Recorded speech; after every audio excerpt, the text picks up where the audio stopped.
नमस्कार, पंडित मोद गौतम, चेयरमैन वैदिक सूत्रम टाइम्स। आज सभी दर्शकों को मैं एक महत्वपूर्ण ग्रह चारों के संदर्भ में बताऊंगा। यानी इस ब्रह्मांड के अंदर दो इम्पॉर्टेंट प्लैनेट होते हैं। एक तो जो हमारा छाया ग्रह राहु और एक ब्रह्मांड के न्यायाधीश शनि ग्रह। ये गोचरीय परिवर्तित चाल में जब भी शासन के कारक सूर्य ग्रह से एक साथ युति बनाते हैं तो पूरी दुनिया में उथल पुथल की स्थितियाँ होती हैं, क्योंकि ये एक दूसरे के जानी दुश्मन ग्रह हैं। यानी सूर्य का राहु से जो दुश्मनी है वो पौराणिक काल समृद्ध बंधन काल से चली आ रही है। इसी वजह से सूर्य ग्रहण और चंद्र ग्रहण जो घटित होते हैं वो सूर्य और राहु की आपसी दुश्मनी के कारण होती है। चंद्रमा राहु की आपसी दुश्मनी के कारण चंद्र ग्रहण घटित होता है। और सूर्य शनि की आपस में शत्रुता भी पौराणिक काल से चली आ रही है। शासन का कारक जो सूर्य जो है, जो नवग्रहों का राजा भी है, वो ब्रह्मांड के न्यायाधीश शनि से उसकी आपसी दुश्मनी, पिता पुत्र का दोनों में तालमेल है। सूर्य ब्रह्मांड के न्यायाधीश शनि के पिता हैं, लेकिन उनमें आपस में दुश्मनी रहती है। यानी वो एक दूसरे की विचारों का सम्मान नहीं करती है। पौराणिक काल की में कथा आती है जहाँ शनिदेव ने अपने पिता सूर्य को भी कुष्ठ रोग दे दिया था। यानी कि वो सूर्य शनि को इतना ताकतवर माना जाता है, ब्रह्मांड का न्यायाधीश इस प्रकार में गन्नों को फल देने वाला ही माना जाता है। जब भी हमारी गोचरी चाल में ये दोनों ग्रहों की एक साथ युति होती है, सूर्य और राहु की हो या सूर्य और शनि की हो, तो वो महीना या चूंकि सूर्य एक महीने तक एक राशि पर रहता है, हर महीने राशि बदलता है, तो एक महीने तक ये युति साल में एक या 2 महीने रहती है, सूर्य और राहु की युति और सूर्य और शनि की युति। तो इस बार क्या है कि ये नकारात्मक स्थितियां जो है 14 फरवरी 2026 से आरंभ हुई थी, नववर्ष 2026 में। तो मेरा वो एक विश्लेषण, एस्ट्रोलॉजी का ज्योतिषीय विश्लेषण राष्ट्रीय समाचार पत्र में 13 फरवरी को प्रकाशित हो चुका है, बहुत लंबा। मैंने ये 14 फरवरी से लेकर 14 मार्च तक जो ग्रह चाल जो परिवर्तित हुई, जिसमें राहु के साथ सूर्य की युति रही, बुध की भी रही और शुक्र की भी रही, उस संदर्भ में मेरा ये विश्लेषण प्रकाशित हो चुका है। आज मेरा मकसद वो वीडियो के माध्यम से बहुत जिससे आम जनता मानस उसको समझ सके, उसको बताने की कोशिश करूंगा, ये कुंडली के चार्ट के माध्यम से। ब्रह्मांड की गोचरी चाल में पहले स्पष्ट कर दूं, वर्तमान में 14 फरवरी 2026 से लेकर 14 मार्च तक सूर्य ग्रह, सूर्य बुध शुक्र, ये तीनों ग्रह छाया ग्रह राहु के एक साथ युति नहीं कर चपेट में आ चुके, यानी ग्रहण योग में आ चुके। 23 फरवरी जो 23 फरवरी 2026 से मंगल ग्रह भी उसकी एक साथ युति में आ चुका है। यानी मंगल और राहु की युति भी 23 फरवरी से हो गई है। आज 24 फरवरी है, तो कल से मंगल की युति भी, यानी कि अब सूर्य बुध शुक्र मंगल और राहु की एक साथ युति वर्तमान में आज 24 फरवरी 2026 तक। यानी ये महाविस्फोटक योग हम कह सकते हैं। ब्रह्मांड में जब ये एक दूसरे के जानी दुश्मन ग्रह आपस में जब टकराते हैं, यानी एक साथ युति बनाते हैं, तो केवल हमारे भारत देश की नहीं, पूरी दुनिया के लिए उथल पुथल वाले होते हैं। और ये युति 14 मार्च तक इस तरह की रहने वाली है। 14 फरवरी से शुरू हुआ ये युति, नकारात्मक ग्रहों की युति 14 मार्च तक रहेगी। 14 मार्च के बाद शनि से युति बनाएगा, यानी कि 13 अप्रैल तक सूर्य शनि की युति रहेगी। तो कुल मिलाकर हम ये कह सकते हैं 14 फरवरी 2026 से शुरू आरंभ हुआ नकारात्मक समय 13 अप्रैल 2026 तक रहेगा। 14 मार्च तक तो विस्फोटक योग है, महाविनाशक योग हम कह सकते हैं वैदिक हिंदू ज्योतिष की भाषा में। वो आज मैं आपको इसका हमारा पूरी दुनिया में, हमारे स्वतंत्र भारत के में किस प्रकार का प्रभाव रहेगा, मैं उसको बताने की कोशिश करूंगा। इसका असर तो पूरी दुनिया में रहेगा, क्योंकि यूनिवर्सल प्लैनेट होते हैं। जब ये एक दूसरे के जानी दुश्मन युति बनाती हैं तो वो पूरी दुनिया मतलब बनाती है। लेकिन स्वतंत्र भारत की हमारी कर्क राशि है। 15 अगस्त 1947 को जब हमारा भारत स्वतंत्र हुआ था, तो उस नक्षत्र में उसका उदय होने के कारण वो कर्क राशि के अधीन हमारा भारत देश आता है। तो कर्क राशि से कैसे रहेगा, मैं योग से इस कुंडली के चार्ट के माध्यम से आपको समझाने की कोशिश करूंगा, जिससे आप आसानी से एक व्यवहारिक ज्योतिषीय ज्ञान को भी समझ सकें कि ग्रह जब किस हाउस में आती है तो नकारात्मक परिणाम देती है। तो हमारी जो भारतीय, इसको हम चंद्र कुंडली मानते हैं, चंद्र लगनी कुंडली मान लेते हैं। तो हमारी स्वतंत्र भारत की राशि चंद्र राशि कर्क है, पुष्य नक्षत्र में जन्म होने के कारण। तो कर्क राशि को यहाँ पे लेते हैं। और वर्तमान में जो युति जो 4 ग्रहों की इस समय मौजूद है 24 फरवरी 2026 है, वो कुंभ राशि में है। सूर्य, बुध, शुक्र, राहु और आज मंगल भी 23 फरवरी से आ चुका है। यानी 4 ग्रह राहु के ग्रहण योग में हम ये कह सकते हैं। तो जब हम स्वतंत्र भारतीय कर्क राशि को डालेंगे तो हम ये देखेंगे कुंभ राशि का 4 यहाँ आएगा, दूसरा बात 5 यहाँ आएगा, 6, 7, 8, 9, 10, 11 ये अष्टम भाव माना जाता है किसी भी कुंडली का। जब कुंडली देखते हैं 6ठा, 8वां और 12वां अशुभ भाव होती है। इनमें जब भी खराब ग्रहों की युति ब्रह्मांड में गोचरी परिवर्तित चाल में आएगी। जो स्वतंत्र भारत की कर्क राशि है, तो मैं कर्क राशि स्वतंत्र भारत के बारे में बता रहा हूँ। जो है एक साथ युति किसी भी भाव में रहे वो अशुभकारी होती है, किसी भी हाउस में हो। लेकिन पर्टिकुलर किसी राशि के बारे में जाने तो वो इस समय स्वतंत्र भारत की कर्क राशि पे 4 ग्रह सूर्य, बुध, शुक्र, मंगल और राहु के ग्रहण योग में है।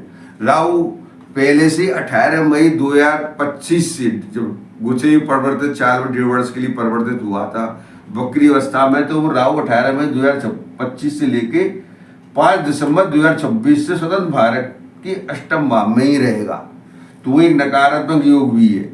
जितनी भी वायुयान दुर्घटनाएं होती हैं, ट्रेन दुर्घटनाएं होती हैं आकाश में, तो वो सब राहु के अष्टम में बैठने से, जो स्वतंत्र भारत की कर्क राशि तो राहु 18 मई 2025 से ही यहाँ बैठा हुआ है। अब वर्तमान में क्या 4 ग्रह उसकी चपेट में आ गए हैं। राहु के साथ 4 ग्रहों ने युति बना ली है, एक साथ उनका संयोग हो गया है। इस महीने 14 फरवरी से लेकर 14 मार्च तक ये महाविस्फोट योग कह सकते हैं। तो अशुभ भाव में बना हुआ है, यानी अष्टम भाव अशुभ होता है कुंभ राशि में जो विराजमान है जो है। तो कुल मिला के ये है कि अशुभ भाव में जब होता है ये युति जो आई है भारत स्वतंत्र भारत के लिए, तो ये कर रहा है जो 12 राशियों में सभी के लिए ही किसी न किसी रूप में नुकसानदायक है। इसलिए जो कल 23 फरवरी से मंगल भी आ गया 2026 से, राहु की चपेट में सूर्य तो ऑलरेडी था। मंगल क्या है, वाहन दुर्घटना, एक्सीडेंट, चोट चपेट, ट्रेन दुर्घटना, जो भी दुर्घटना अप्रत्याशित रूप से होती है मंगल को अंगारक, क्योंकि ये मंगल और राहु की युति अंगारक योग में बनी हुई है। यानी कल से जो मंगल भी राहु के साथ जुड़ गया है, यानी युति बना ली है, तो मंगल राहु की युति को अंगारक योग कहा जाता है। ग्रहण योग तो है ही है, वैदिक हिंदू फलक ज्योतिष की भाषा में से अंगारक योग कहती है। तो अंगारक योग में एक्सीडेंट, दुर्घटना, आगजनी, विस्फोट यानी ये स्थितियां सबसे ज्यादा देखने को मिलती है। हिंसात्मक घटनाएं, अराजक तत्व इस समय हावी रहेंगे। और जो भारत देश के अशुभ हाउस बना हुआ तो देश की संपत्ति को, यानी इस तरह का नकारात्मक माहौल देश के अंदर इस अवधि में 14 मार्च तक तो सबसे ज्यादा रहेगा। और आगे शनि से युति बनाएगा, क्योंकि राहु और शनि दोनों जुड़वा भाई माने जाते हैं, यानी उनका प्रभाव एक जैसा होता है। दोनों ही अंधेरे से संबंध रखते हैं। राहु सूर्यास्त के बाद, राहु का सर सूर्यास्त के बाद माना जाता है, ऐसे शनि को अंधेरे का बादशाह है। तो 14 मार्च के बाद भी सूर्य की युति शनि से हो जाएगी। सूर्य को शासन का कारक ग्रह कहा जाता है, इसलिए शासन का कारक ग्रह इस समय 4 ग्रहों की चपेट की एक साथ युति में, यानी राहु ने उसको ग्रहण लगा रखा है। सूर्य को शासन के कारक, मंगल हिंसात्मक इज्जा का कारक, आगजनी, चोट चपेट, दुर्घटना, बुध और शुक्र। महिलाओं को भी इस दौरान विशेष सावधानी बरतने की जरूरत है, क्योंकि शुक्र भी राहु के ग्रहण योग में है 14 मार्च तक। तो ये बात का विशेष ध्यान रखें। 14 फरवरी से लेकर 14 मार्च तक ये बहुत ही ज्यादा विस्फोटक नकारात्मक योग आरंभ हो गया है, 4 ग्रह राहु की चपेट में। दूसरी तरफ इस वर्ष सूर्य ग्रहण होके चुका है जो है, तो भले वो भारत में दिखाई नहीं दिया, दुनिया में दिखाई दिया, लेकिन उसका नकारात्मक प्रभाव भी आने वाले 15 दिनों तक रहता है। तो वो ग्रहण का, सूर्य ग्रहण का प्रभाव ऑलरेडी अभी रहेगा जो, यानी 14 मार्च तक सूर्य ग्रहण का नकारात्मक प्रभाव भी मौजूद रहेगा। दूसरी तरफ इस बार जो फाल्गुन माह की पूर्णिमा को चंद्र ग्रहण भी घटित होगा जो कि भारत में दिखाई देगा। इसलिए चंद्र ग्रहण 3 मार्च 2026 मंगलवार के दिन दोपहर में 3:20 से आरंभ होगा और उस शाम को 6:47 पर वो खत्म होगा, यानी जो हुआ, क्योंकि चंद्र ग्रहण जब भारत में दिखाई देगा तो उसके धार्मिक सूतक लगेंगे, तो धार्मिक सूतक चंद्र ग्रहण के 9 घंटे पहले शुरू हो जाते हैं। तो इस बार 3 मार्च को सुबह 6:20 से लेके भारत में चंद्र ग्रहण के धार्मिक सूतक आरंभ हो जाएंगे। तो जो भी पूजा पाठ वगैरह, जो सब मंदिरों के कपाट जो बंद हो जाते हैं, हमें अपने घर के मंदिरों के तो कपाट बंद कर देते हैं, यानी कि पूजा पाठ नहीं हुआ। तो इस बार जो है होली का जो पर्व जो है, क्योंकि इस बार क्या है कि वर्ष 2026 में 2 मार्च 2026 से शाम को 6 बजे से पूर्णिमा तिथि का उदय, पूर्णिमा तिथि आरंभ हो जाएगी 2 मार्च 2026 सोमवार के दिन, जो कि 3 मार्च को शाम 5:10 तक रहेगी। लेकिन ग्रहण, पूरा ग्रहण काल रहेगा, तो इस वजह से होली का जो होलिका दहन होता है वो 2 मार्च को शाम को प्रदोष काल के बाद 6 बजे के बाद पूर्णिमा तिथि आरंभ होगी। तो 2 मार्च 2026 को सोमवार के दिन शाम के समय, यानी रात्रि में कभी भी जो भी हो, होलिका दहन का जो मुहूर्त है वो सोमवार के दिन होलिका दहन होगा। तो और चौके ग्रहण के जो सूतक काल 3 मार्च को 6:47 शाम को खत्म होंगे और 6:20 से सुबह से सूतक आरंभ हो जाएगा। सूतक की समाप्ति शाम को होगी। तो होलिका दहन का जो धार्मिक कार्यक्रम जो होता है, जलाते हैं, वो रहेगा। और जो धुलंडी, जिसे होली वाली होली कहते हैं, वो 4 मार्च 2026 को होगी, जो है बुधवार को दिन माना जाएगा धुलंडी का, जो होली खेलते हैं, आपस में मिलते हैं। क्योंकि 3 मार्च पूरा सूतक काल में रहेगा धार्मिक प्रदर्शन, क्योंकि पूर्णिमा से भी शाम को 5 बजे तक है, 5:10 तक है, लेकिन ग्रहण की जो समाप्ति होगी वो 6:47 पे होगी। तो सभी दर्शक इस बार, क्योंकि ये ग्रहण भारत में दिखाई देगा, इसका नकारात्मक प्रभाव भी देखने को मिलेगा। ये ग्रहण सिंह राशि में घटित होगा, जो चंद्र ग्रहण 3 मार्च 2025 को। तो सिंह राशि के लोग विशेष सावधानी बरतें। उसके सामने कुंभ राशि बढ़ती है सिंह के सामने, तो उसकी सीधी दृष्टि कुंभ पे पड़ेगी। तो कुंभ राशि के लोग भी विशेष ध्यान रखें। यानी चंद्र ग्रहण का जो नकारात्मक प्रभाव घटित होगा वो आने वाले 15 दिनों तक उसका प्रभाव सबसे ज्यादा रहता है। यानी विभिन्न राशियों में जो भी नकारात्मक प्रभाव पड़ेगा, है ना। तो सिंह राशि और कुंभ राशि के लोग 14 फरवरी से ही सावधानी बरतें।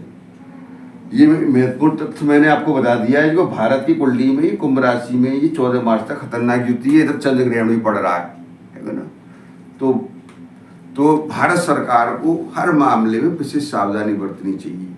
अब मैं दूसरा एक राजनीतिक घटनाक्रम के बारे में बता देता हूँ। हमारे जो उत्तर प्रदेश है, क्योंकि पूरे भारत में ही नकारात्मक माहौल इस तरह का हावी रहेगा जो है ना।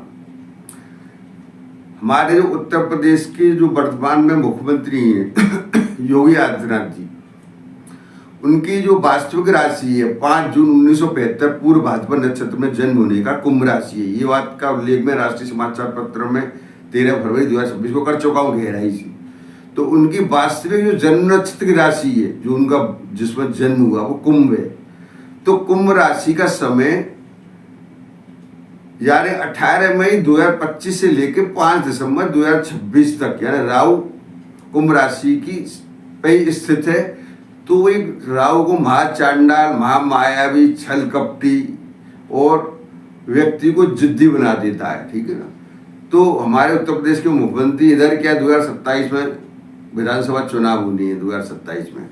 तो हमारे उत्तर प्रदेश के जो मुख्यमंत्री है उनकी जो स्वच्छ छवि है, तो वो राहु के कारण धूमिल हो सकती है। और ये महीना जिसमें कुंभ राशि में ये 5 ग्रह 4 राहु की चपेट में, राहु तो ऑलरेडी कुंभ पे था भी 4 ग्रह जो बैठे हैं, सूर्य बुध शुक्र और मंगल।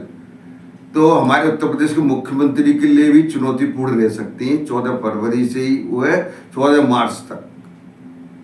मार्च तक ये महीना भी बड़ी टिपिकल है पूरे भारत के लिए ही है। लेकिन उत्तर प्रदेश के जो मुख्यमंत्री योगी आदित्यनाथ जी को थोड़ा ये नकारात्मक ग्रह चाल चल रहा है, तो उन्हें अपने ऊपर जो राहु का प्रभाव जो मंडरा रहा है, यानी अराजक तत्व पूरी तरह से हावी रहेंगे। तो पूरी तरह से स्थिति को काबू में करने की कोशिश करनी चाहिए जो है, जिससे उनकी जो स्वच्छ छवि पर धब्बा न लग जाए। क्योंकि कुंभ राशि पर राहु का प्रभाव दिसंबर 2026 तक रहना है, 5 दिसंबर तक।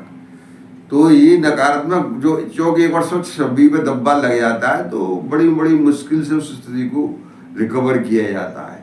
तो इस चीज़ को थोड़ा 2027 में विधानसभा 2027 का चुनाव भी आने वाला है। मेरा मेन महत्वपूर्ण आज बनाने के उद्देश्य कई लोगों की जिज्ञासा थी कि मैं वीडियो के रूप में बताऊं। इस यूट्यूब में मैं इस वीडियो को बनाऊंगा तो मैं उस न्यूज़ की जो 13 फरवरी 2026 को प्रकाशित हुई है उसको मैं न्यूज़ फोटो के रूप में वीडियो में डाल दूंगा। आप उसको जूम करके भी पढ़ सकते हैं कि मैंने 13 फरवरी 2026 में क्या कहा था। जो है अभी 2 दिन पहले कल मैक्सिको में, यानी कि ग्रह का नकारात्मक प्रभाव कितना हावी होता है। 14 फरवरी से युति आई है, सूर्य बुध शुक्र राहु से ग्रहण योग के प्रभाव में आ चुका है और कल से मंगल आ गया 23 फरवरी से। मैक्सिको में एक ड्रग माफिया, यानी कि वहाँ की सेना ने उसको, यानी कि उस पर करोड़ों का इनाम था, अमेरिका की तरफ से भी था और मैक्सिको की तरफ से था, वो मारा गया। यानी ड्रग माफिया उसने पूरे मैक्सिको में उत्पात मारा, यानी हिंसा आगजनी और इतने पूरा मैक्सिको में सेना लगी हुई है। यानी जब भी ये इस तरह की ग्रहों की युति आती है तो हमारी सरकारें भी असहाय हो जाती हैं खड़े होके, वो कुछ कर नहीं पाती। जन विद्रोह जिसे हम कह सकते हैं, अराजक तत्वों चार तरफ से घात लगा लेती है जो हमें दिखाई नहीं देती। राहु का प्रभाव मायावी राक्षस होता है राहु, यानी जो हमें अराजक तत्व दिखाई नहीं दी वो कहाँ से वार करती। इस तरह के अराजक तत्वों, छिपे हुए अराजक तत्वों का वार जो है उस देश पे सबसे ज्यादा रहता है जो उससे चपेट में आ जाए। यानी पूरे दुनिया में इस तरह की स्थितियां रहती हैं। रूस यूक्रेन का युद्ध पिछले 4 साल कंप्लीट हो चुके। 22 फरवरी 2000 से आरंभ हुआ था, 2026 चल रही, 4 साल उसके कंप्लीट, कितने लोग मारे गए। यानी कि एक तरह का ये विनाशक युग चल रहा है। इस बात का मैंने उल्लेख जो नववर्ष 2026 का विश्लेषण जो मेरे राष्ट्रीय समाचार पत्र में प्रकाशित हुआ था, उत्पात योग में आरंभ हुआ है रोहिणी नक्षत्र में गुरुवार को 1 फरवरी, वो 1 जनवरी 2026 को उसका विश्लेषण मैं कर चुका हूँ। उत्पात योग में ये सारे उत्पात मची रहे हैं जो शंकराचार्य जी का जो विवाद उत्पन्न हुआ जो है प्रयागराज मौनी अमावस्या से, वो उत्पात धारण कर ही रहा मौनी अमावस्या से। आज हिंदू आदि लोग संत जो है दो गुटों में विभाजित हो गए। तो कुल मिला के ये है कि हमारे उत्तर प्रदेश के मुख्यमंत्री योगी आदित्यनाथ जी को थोड़ा जो है जैसे राहु के नकारात्मक प्रभाव जो उनके ऊपर मंडरा रहा है उसको जो है शांति और धैर्य से काम लेने की जरूरत है। नहीं तो जो है ये नकारात्मक परिणाम आने वाले 2027 के चुनाव में, उत्तर प्रदेश चुनाव में देखने को मिल सकता है। मेरा अपना एक आंकड़ा, अभी तो काफ़ी समय पड़ा हुआ, फरवरी चल रहा है, हम चाहे तो अपनी स्थिति को रिकवर कर सकते हैं जो है। तो राहु का प्रभाव हमारे उत्तर प्रदेश के मुख्यमंत्री अपने ऊपर हावी न होने दें, ये थोड़ा विशेष ध्यान रखें। क्योंकि इधर हमारे भारत देश के जो प्रधानमंत्री हैं मोदी जी, उनकी वास्तविक राशि वृश्चिक पर भी देवगुरु बृहस्पति कृपा 1 जून 2026 तक नहीं है। वो भी अशुभ हाउस में इस समय वर्तमान में बैठा हुआ है, अष्टम में। तो वो भी एक स्वच्छ छवि पे धब्बा लगाने की हमारे देश के प्रधानमंत्री की भी कोशिश कर सकता है। 2 जून 2026 से देवगुरु बृहस्पति कर्क राशि को उच्च अवस्था के आएंगी। तब वो स्थितियों में अचानक सुधार, यानी धीरे धीरे देश की स्थितियों में सकारात्मक स्थिति हमें देखने को मिलेगी।